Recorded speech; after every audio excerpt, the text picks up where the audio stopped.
आज हम एक ऐसी कहानी पर बात करने वाले हैं जिसने दुनिया की राजनीति में भूचाल ला दिया है। क्या कभी किसी ने सोचा था कि दुनिया की सबसे ताकतवर कुर्सियों में से एक पर भारत बैठेगा? चलिए आज इसी खबर की तह तक चलते हैं। तो इस पड़ताल की शुरुआत करते हैं इसी बयान से। ये कोई मामूली बात नहीं है। जैसा कि कहा गया, ये 21वीं सदी का सबसे बड़ा पॉलिटिकल धमाका है। मतलब साफ है, ये एक ऐसा पल था जिसने दुनिया भर में हलचल मचा दी। और वो खबर है ये कि भारत अब वीटो पावर क्लब में शामिल हो गया है। जी हाँ, बिल्कुल सही सुना। अब भारत भी अमेरिका, रूस, चीन, फ्रांस और ब्रिटेन के साथ उस खास क्लब का हिस्सा है जिसके पास आप कह सकते हैं दुनिया के किसी भी फैसले पर ना कहने की ताकत है।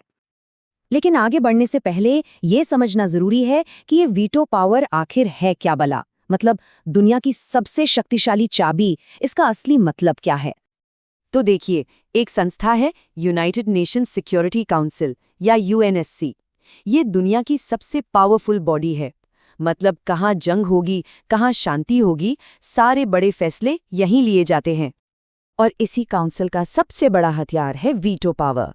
अब इसका मतलब समझिए। मान लीजिए दुनिया के सारे देश एक तरफ हों और एक वीटो पावर वाला देश कह दे नहीं, तो बस बात वहीं खत्म, वो प्रस्ताव रद्द। सोचिए, एक अकेला देश पूरी दुनिया के फैसले को रोक सकता है। और अब तक ये जबरदस्त ताकत सिर्फ 5 देशों के पास थी: अमेरिका, रूस, चीन, फ्रांस और यूके। इन्हें P5 यानी परमानेंट 5 भी कहा जाता है। लेकिन यहां तक पहुंचना भारत के लिए बिल्कुल भी आसान नहीं था। ये दशकों की लंबी लड़ाई है। कहते हैं 50s में एक मौका मिला था जो हाथ से निकल गया, और उसके बाद तो चीन ने बार बार भारत का रास्ता रोका, हर बार एक दीवार खड़ी कर दी। लेकिन अब ऐसा लगता है कि वो दीवार आखिरकार टूट गई है। और जैसे ही ये खबर बाहर आई, आप सोच सकते हैं कि दुनिया भर में क्या हुआ होगा। फोन की घंटियां बजने लगी, मीटिंग्स बुलाई गईं, मानो पूरी दुनिया की शतरंज की बिसात ही रातों रात बदल गई हो। तो चलिए देखते हैं किसने क्या कहा। और रिएक्शंस भी बड़े दिलचस्प थे। 2 महाशक्तियां, 2 अलग अलग सुर। एक तरफ रूस था, भारत का पुराना साथी, जो इस खबर का स्वागत कर रहा था, और दूसरी तरफ अमेरिका, जिसकी चिंता साफ साफ दिख रही थी। और अमेरिकी चिंता को द न्यूयॉर्क टाइम्स की एक हेडलाइन ने मानो सब कुछ कह दिया। उन्होंने लिखा, भारत का उदय अमेरिका का दुस्वप्न है। सोचिए, दुस्वप्न, मतलब अमेरिका के लिए ये कितनी बड़ी बात थी। लेकिन दूसरी तरफ रूस के राष्ट्रपति व्लादिमीर पुतिन का बयान बिल्कुल अलग था। उन्होंने कहा कि भारत एक जिम्मेदार देश है और उसके आने से दुनिया में शांति और सुरक्षा और मजबूत होगी। ये था रूस का खुला समर्थन। तो कुल मिलाकर तस्वीर कुछ ऐसी बनी: अमेरिका टेंशन में, रूस खुश, चीन थोड़ा सावधान और यूरोप स्वागत कर रहा है। सबके अपने अपने हित, अपनी अपनी चिंताएं। और चीन, वो देश जो हमेशा भारत का रास्ता रोकता आया था, उसकी प्रतिक्रिया बहुत नपी-तुली थी। उसने इस बदलाव को स्वीकार तो किया, लेकिन साथ में ये भी कह दिया कि सभी देशों को जिम्मेदारी से काम करना चाहिए। इसमें एक तरह की छिपी हुई चेतावनी भी महसूस होती है।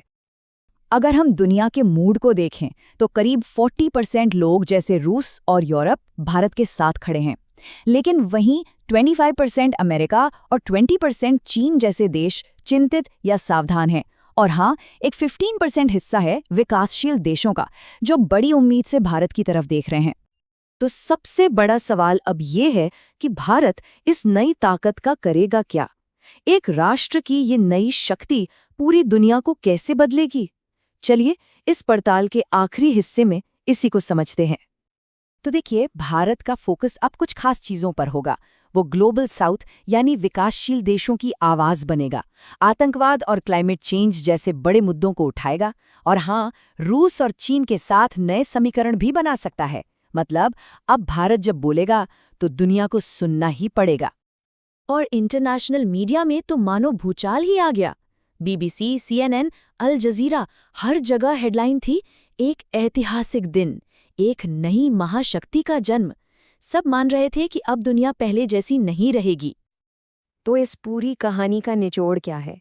निचोड़ ये है कि अब दुनिया का कोई भी बड़ा फैसला भारत की हाँ के बिना नहीं हो सकता। जरा सोचिए, अमेरिका कोई प्रस्ताव लाए और भारत कह दे नहीं, बस खेल खत्म। तो ये कहानी एक नई दुनिया की तस्वीर दिखाती है। और हम आपको इसी एक सवाल के साथ छोड़ जाते हैं, जब एक नए खिलाड़ी को पूरी दुनिया को ना कहने की ताकत मिल जाती है तो क्या होता है? ये एक ऐसी जीत नहीं है जो बस खबरों में रहेगी, ये एक ऐसा बदलाव है जो आने वाले कई सालों तक दुनिया की दिशा तय करेगा।